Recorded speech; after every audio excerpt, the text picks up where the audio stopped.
Alright, welcome Aces to our first ever X-Wing battle report. In this report it's going to be my buddy Matt versus me. I'm Brian, and commentating with me today I have my good friend Ethan. Hello. And let's take a look at those lists. Alright, first off on the right I am using Carnor Jax with Push the Limit. I have Howl with Swarm Tactics, Youngster with Expose, Scourge with Swarm Tactics, and just an Academy Pilot. And it looks like Matt has 2 Red Squadron veterans, both with Weapon Guidance, Predator, R2 Astromech, and Integrated Astromech, and then 10 Numb with Calculation and Advanced Sensors. Yeah, I really like those T-70 builds. They're a real tough ship to crack. Yeah, they're just fantastic. It just synergizes so well with, you know, Push the Limit and R2 Astromech, making all their 2 maneuvers green. It's a really strong ship for the Rebels. And a bunch of the new TIE pilots in this one. Really trying out Youngster for the first time. I really like his ability. Getting everybody in that swarm to be able to expose could really put the hurt on something. And just having the swarm tactics to be able to push them into higher pilot level means that you're not sacrificing as much as you might normally be with a higher pilot skill build baseline. Yeah. So that's nice. I like 10 Numb. This calculation build is really built to capitalize on his ability to push a crit through with no defense from the opposition, which is a really powerful ability. Especially with the changes that they had in the recent FAQ. It's no longer possible to use an evade token to get rid of that extra crit. You can really put the hurting on something. Yeah, and on these ties, they're really fragile if you can get through that 3 agility, so this is... Yeah, especially with that expose. And here going through, we just had Youngster move. Looks like he's going to go for his expose, trying to use that ability right away. Scourge coming up right behind him. Howl probably going to follow suit. Looks like the Red Squadron's sort of banked in to try and capitalize and have this meeting ground. They're not really concerned with Connor off on the flank up there. 10 Numb just joined the group. So looks like Matt's plan is to try and kill off this group of weaker ties and then concentrate on Connor afterwards. Yeah, if I can get that Carnor Jax up there to take away those focus tokens, it really can dish out some damage with that TIE swarm, especially with that extra attack die. Obviously not going to happen this turn, but hopefully he can stay out of arc of sight. He's not quite as dodgy as Fell, but if you can get him in there just to mix it up a lot, I think those ties can really start to wreck things. Looks like we're starting off with combat phase. Everyone, first 2 ships seem to be in range. Looks like getting swarm tactics off into the little tie bundle there. Everybody at pilot skills 7 and 8. And looks like getting hitting a crit on Youngster right away. Well, he is the threat with his ability to just share out that action. It's important to try and take him out. I don't think exposing at this point was the best course of action, but I was really anxious to get in there, try out Youngster for the first time. Looks like that first volley didn't really do anything.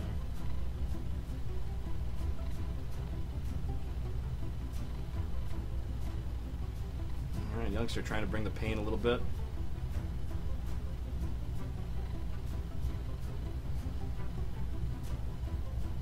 Yeah, at range 3, it just seems like the T-70's just have such an advantage in this scenario.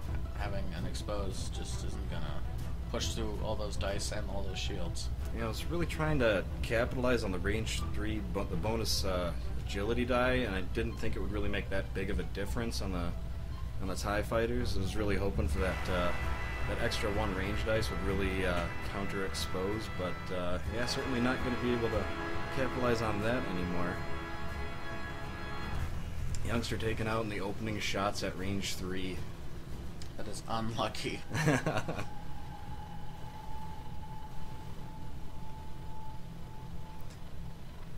So just a final pot shot on some other ship. Just trying to put the damage through. think he elected to shoot a Scourge there. Trying to find the next biggest threat. Definitely breathing a sigh of relief with Youngster gone. I certainly would be. That's a scary ship. You know, I was really expecting like a new EPT to come out like with the Gozanti specifically for Youngster. I mean, there's a lot of like decent action EPTs, but I was really hoping that there'd be a little bit more variety coming out with them also.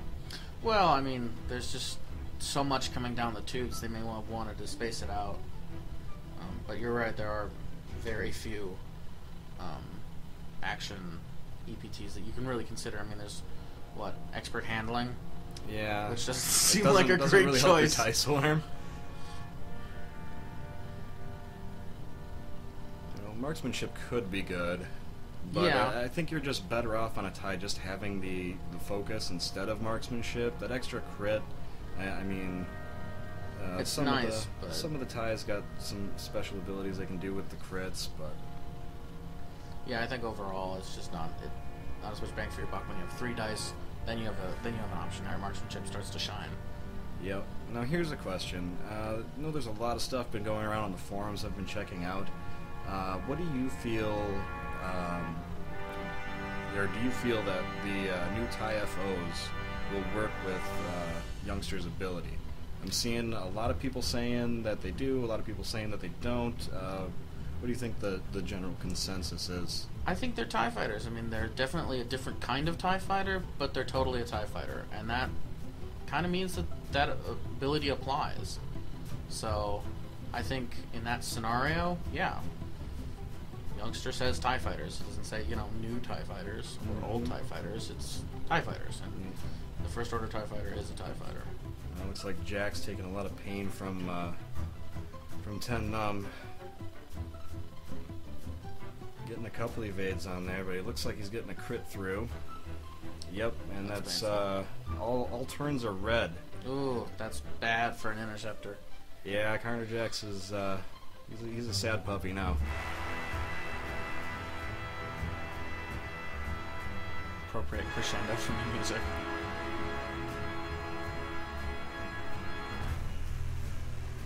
The TIEs are going to open up on the T-70's. Everybody opening up at Pilot Skill 8. I really like that dual swarm tactics in there. Getting everybody up above everyone else is really solid. Especially like a lot of the aces that we're seeing in the meta right now are right around 8 or 9. So being able to shoot with 3 or 4 TIE fighters at Pilot Skill 8, I mean, regardless of initiative, they're still going to at least be getting shots back if they get taken out. Well, and to be able to take a 12-point ship and make it an 8-point for like a point is pretty awesome. Or I think Swarm Texas is 2 points, but it's a really good card.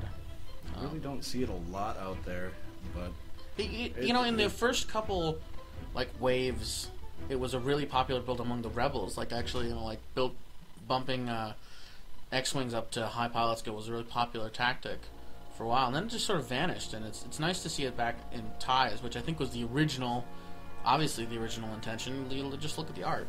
Yeah.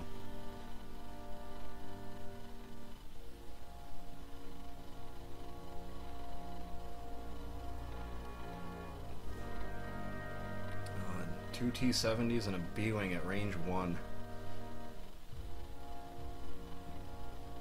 I'm surprised they lived through that, frankly. Yeah, I think there was a little bit of dice going on there. Yeah, two T-70's at range 1 is a hard opponent to live through. Yeah, it looks like that Academy pilot going in, trying to force a bump on that T-70. That's the other great thing about TIEs is they're so versatile in their ability to function, especially in this kind of list, as either like a primary damage dealer because of their high pilot skill, or as an action blocker. At the same time, I think that's a really versatile use of TIE fighters. Matt moving around his T-70, making good use of that R2 Astro IA. And a big 4K. Does not care about debris fields. Let's take him on. Well, good positioning is worth a little damage. Scourge moving up, trying to take on that T-70 there.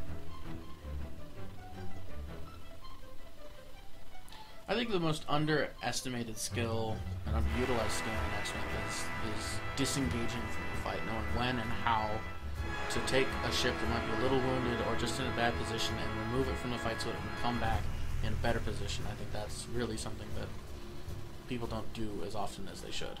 Oh yeah, definitely. I've seen a lot of skilled pilots, especially with Sunter Fell. He's so popular, and I mean, a lot of people are getting really good at using him, but I think the hardest thing with Fell is knowing when to break away from a fight.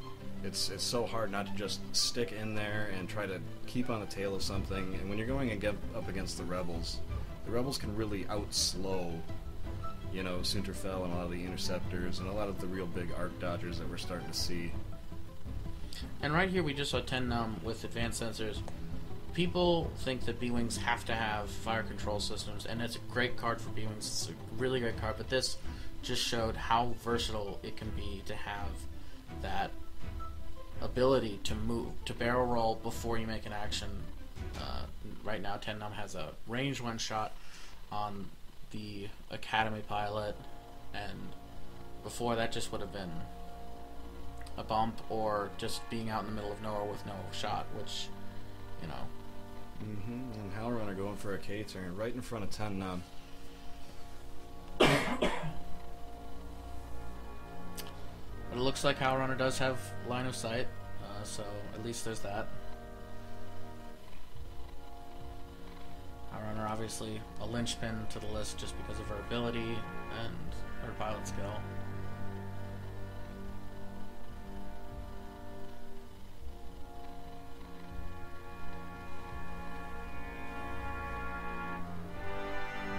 Yeah, it's like we're bouncing swarm tactics around a little bit, getting everybody up to speed.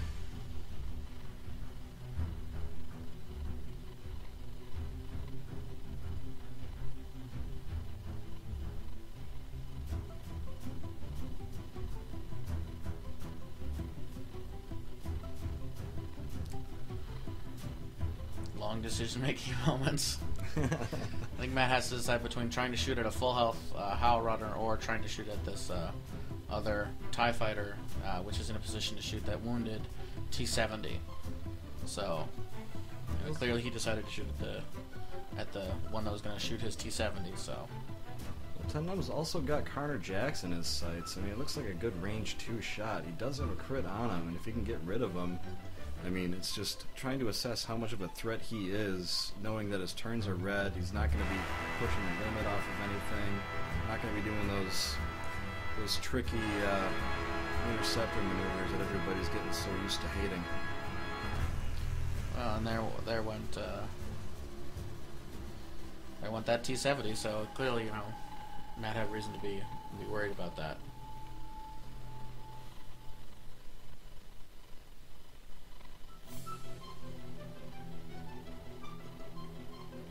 I think that was Scourge getting his extra die roll at range 1 on that T-70. 4 dice coming from a TIE fighter.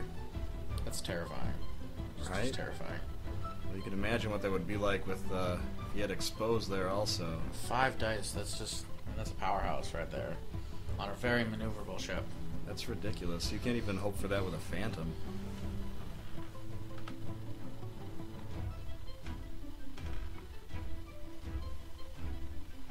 Looks like we're bringing the swarm around. Big 4K from that Academy.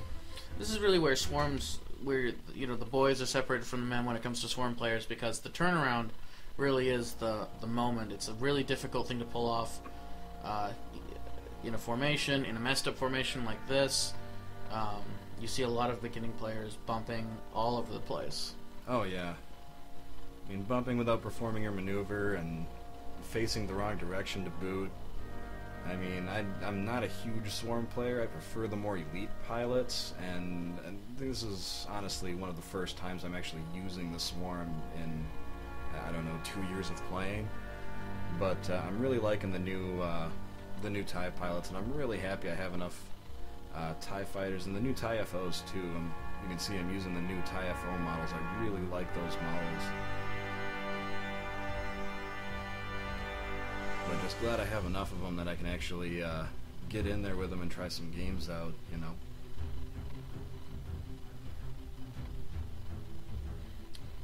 Tight maneuver from Howl Runner. Able to pull off that sloop. Would have been very bad if she'd been bumped actionless right in front of 10 Numb. Oh yeah. He's the one you gotta look out for. Do you take a focus, try to go through that debris cloud, or do you barrel roll right here? I think you barrel roll, get out. Oh, no, going in.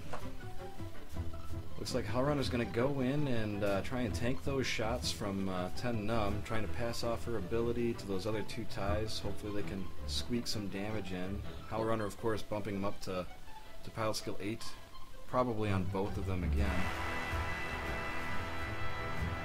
And Jax just pretending to be relevant, no longer can turn. Poor guy. Well, that's probably the original intention was, you know, sacrifice Howl Runner so the other two are pilot skill 8, you get more shots out. Howl Runner's going to die, probably, but at least now you're going to plink out some damage with the other two before. And it looks like Howl Runner's fresh out there, too. I mean, it's going to make a tough decision. I mean, do you shoot at Howl Runner? I mean, it looks like range 2, or do you go range 2 to 3 on the other two ties that are already wounded? Try to take them off the board. And looks like he's getting one here, and there goes Scourge. Well, he was wounded.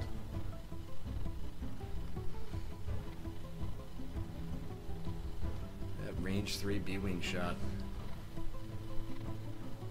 They're deadly. They're deadly. They're definitely the Rebels TIE fighter. I guess the most utilized common ship in any Rebel build, I think. Oh yeah, especially with 10 Numb calculation, almost guaranteeing getting his crit every turn. Yeah. Cheaper alternative to taking a Mangler cannon, which is kind of a rough decision because, after all, do you use it at range 1 instead of the 4 dice that you could otherwise have?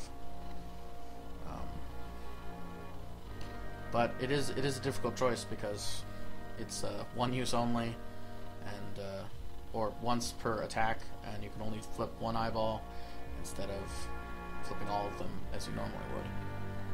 Yeah, but with 10 Numb, he doesn't really care if he gets any hits. I mean, just getting a crit through, especially on those TIE fighters. I mean, if they were FOs, it might be a little bit different. You're going to chew through those shields a little bit. You know, you kind of need that extra damage to kind of soak through, or you at least expect your T-70's just to eliminate something's shields and you just crit them to death. But a really solid build. Looks like Matt's deciding whether or not to boost with the T-70, trying to make sure that Carnor Jax remains in sight. He has to decide whether to bank or to just boost forward. Decide to bank. Probably a safe decision. His turns might be red, but he's still an interceptor, and he can still go just about anywhere he wants. Still one of the fastest, most maneuverable ships in X-Wing today. Yeah, and a bump from 10 Numb, granting a little respite for any targets. He can't take that focus, can't use his calculation, and looks like the Academy pilot managed to escape unharmed. That's Howl Runner going around the outside there.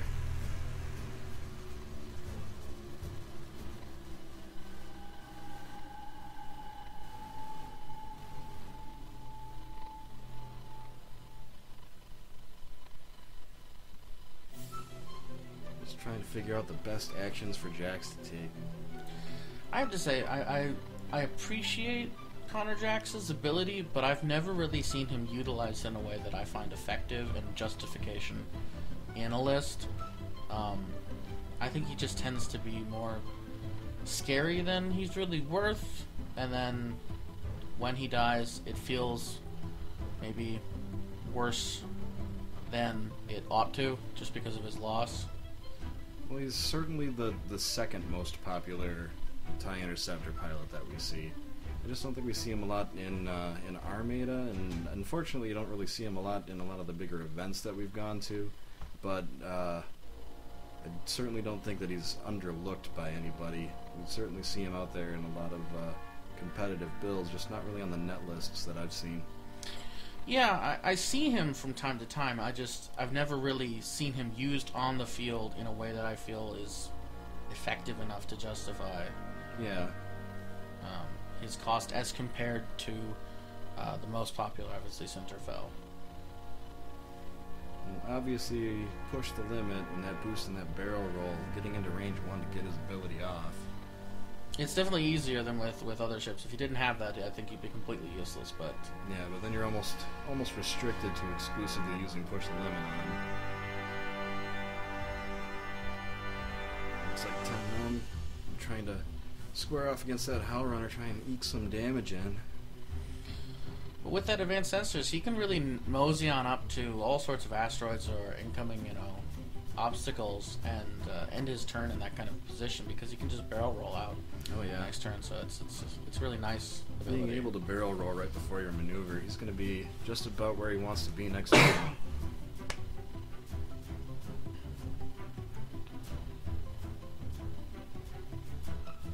And hopefully those two TIE fighters can at least take a little bit of the heat off of Jax there. Spending most of the game and most of the board just trying to turn around to get back into this fight. An early crit can really just devastate certain ships. I mean, no turns for an interceptor is horrible. It would have been even worse if he couldn't have taken actions on his action bar. Oh yeah. That's just the worst. I usually dread Pilot Skill 0, but I think here Carnor Jax almost wants Pilot Skill 0. At least he could function as a blocker or some kind of advanced scout. Well, especially against 10 Numb. I mean, just point him at 10 Numb, bump him. 10's probably not going to get shots on him after he moves. I mean, being able to take away his ability to gain a focus token for a K turn, something like that you see on advanced sensor viewings a lot. Or even use the sensor if he's going to attack Carnor. Carnor is practically immune to well, he is immune to calculation, so it's... Yeah, that's true. When in range 1, of course. Oh, looks like we lost... Looks like we lost that Academy. Probably the longest-lived Academy pilot. Right? Needs a promotion. The likes of Youngster and Scourge dying while this Academy pilot just desperately stays alive. Right? The Academy pilot Mark II. He survived a fight. Or nearly did.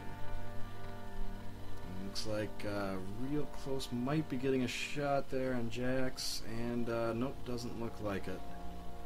Just out of arc. Kind of a lucky break for him there.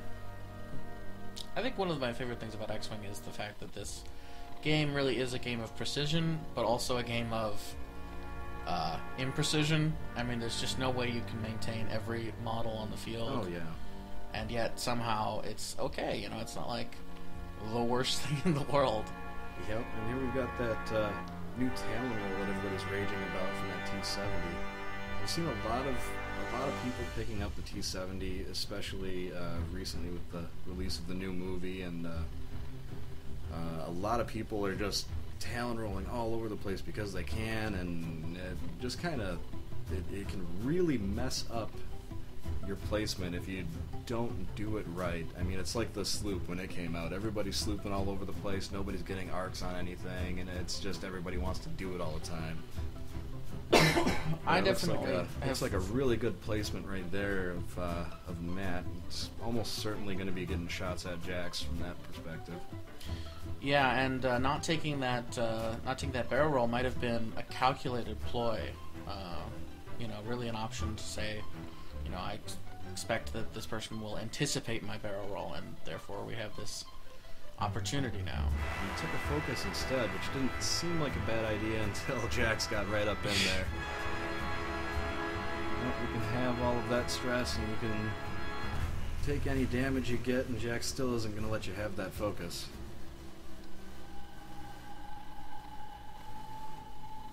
And 10 Numb opening up. Looks like a good roll. Oh, yeah. I think that's going to be dead Jax here. Oh, yep.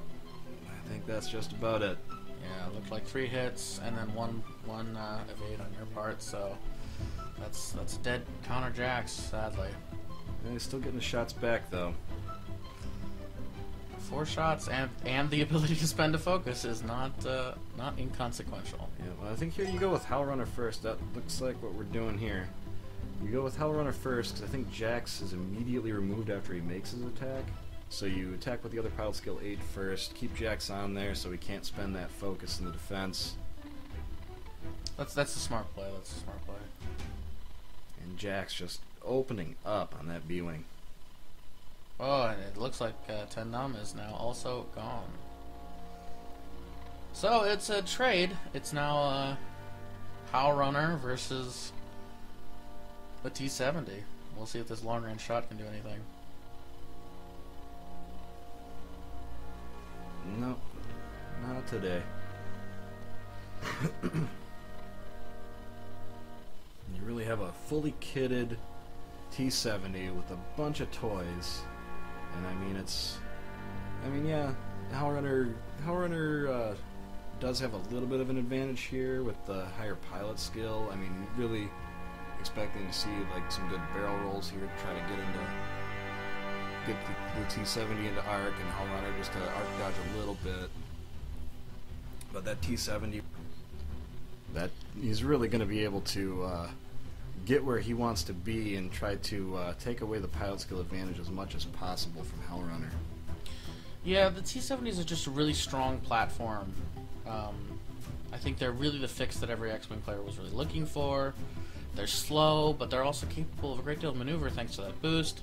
That extra shield makes them a lot more survivable than the old X-Wings. And in this case, I think even though the TIE Fighter is a more maneuverable platform than the T-70, that's just not going to be enough in this kind of a scenario. I think Howl Runner really is at a disadvantage.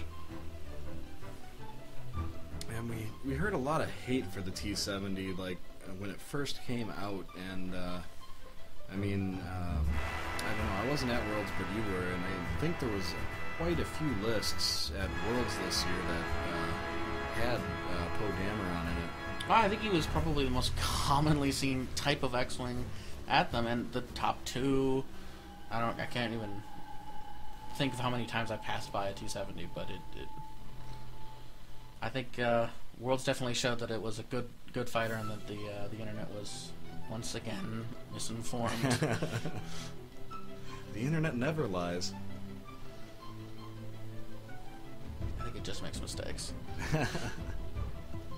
I really like these Red Squadron veterans. I mean, this is really a solid build for them. It's a little pricey, and I mean, they're not top aces by any means, but the T-70 is pretty survivable. I mean, 3 shields and 3 hull is going to be sticking around for a while, and you've got excellent damage output with it. Well, I think they were strong at Worlds before the release of the T-70 box in stores. And now that they have integrated astromech, I think they're even stronger. A free upgrade that gives you basically a choose your own shield. Yeah. It makes it almost B-Wing like in terms of hardiness on a really maneuverable platform. I think they're a great fighter. Especially with weapons guidance and push the limit, you're always going to be getting that focus token. Yeah, and weapon guidance is just such a crucial add for a less than lucky player like myself. Being able to turn a blank into a hit, it really helps. Those unfortunate rolls that we all have. The big trade-off is you're not going to be getting that for your defense, obviously, but that's where the lower pilot skill of the Red Squadron, I feel, really comes into play. It's, most aces are going to shoot before. They're going to shoot it, and you can choose to expend your focus at that time for the defense if you really want to, and then you get to attack and you're free to, because you're the last thing going against a more elite list, at least. Yeah, I suppose. And that R2 Astromech just being able, those 2 hard turns with a boost, I mean, really being able to push your arc. Yeah, people on the internet always liked to talk about how the Interceptor having all green 2s was such a powerful asset to the push the limit platform. Well, now here comes the T-70 with all green 2s and all green 1s, except for one hard turn, which is sorely missed, but still. So we're going in for a bump.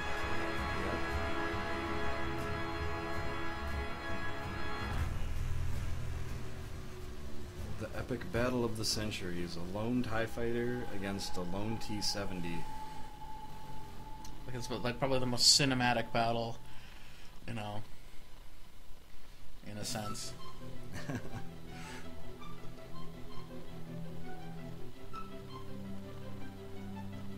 Certainly not a good situation for Howl Runner. Yeah, but I mean, the dice can go anyway, really. Unfortunately. She can stay in there and try to keep her mobility up. I think this might be able to pick it down, but yeah, but I think this is where the talent roll really comes into its own. oh yeah, Is in these kinds of one-on-one duels. It's just such an excellent way of turning around and repositioning yourself. It really adds. And I think that's actually where the TIE FO really comes into its own, is the fact that it can sloop, you know, on a 2-turn, which is just so powerful. and a big miss for that T-70. Tragic. It's always Spending that target lock, still only getting one through, and Howl Runner effortlessly evading.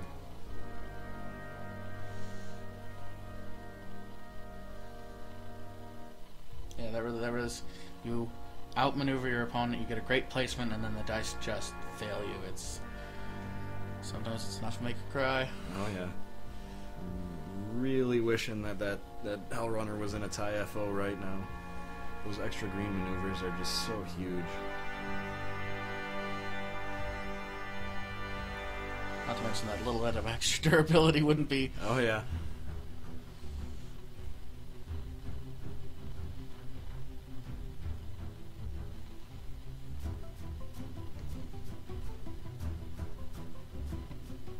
It's like Matt's just gonna take the target lock. He knows he's not gonna get arc this turn, so he's gonna save that push so that he can do a red turn next turn, maybe. You know, keeps his options open. That's always the debate. And we're just gonna call it right here.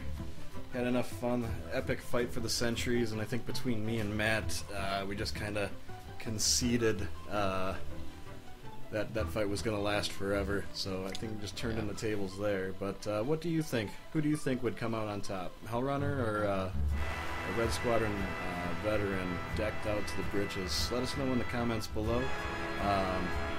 If you like this video and want to see more X-Wing battle reports, make sure to like this and be sure to subscribe to the channel for all of our new X-Wing battle reports coming out soon. Thanks. Bye.